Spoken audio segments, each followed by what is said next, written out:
you'd be all right. They wouldn't know for a few months. We'd just have to be patient. I promised Kat that everything would be okay. I'd make sure of it.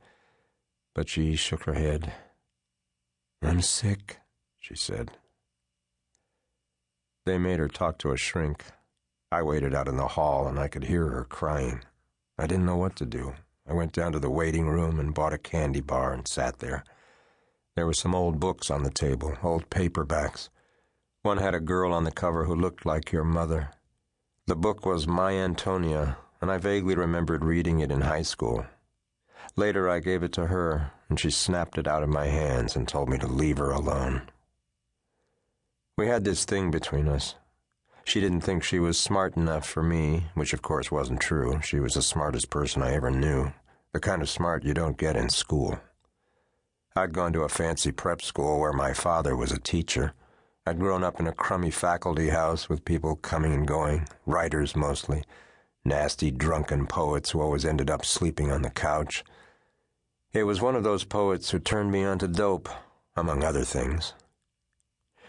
"We're calling her Willa," your mother declared when I walked in that night.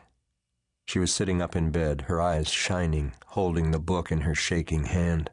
I could tell she'd liked it, and we named you after its author.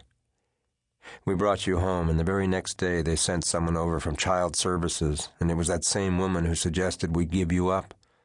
She brought 2 cases of formula and some diapers. She looked around our apartment, her eyes grim.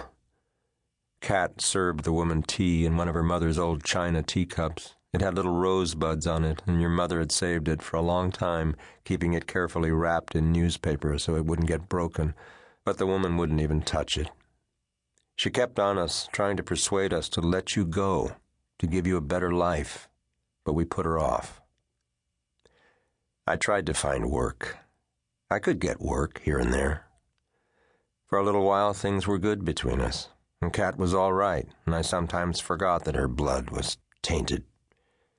She would do things, buy peaches, and there they'd be, fat and round on the counter, or she'd make a meal and set the table like we were a real family. I don't know. I couldn't deal with it. It was a time in my life when I didn't know any better. I didn't know who I was. Sometimes I wouldn't come home for a few days, and it would be just her and you, and she'd know when I walked in stinking of dope, the whole thing, the cigarettes, sometimes women, and she'd just hold me because there was nothing else to do. I know it sounds pathetic to you, who we were, but it's the truth, and I can't change it.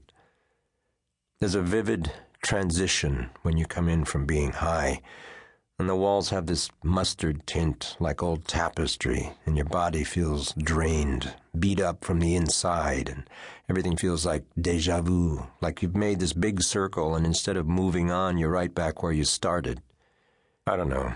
It's hard to explain, and I'm not good with words, even though they shoved Tolstoy down my throat at Choate and fucking Whitman.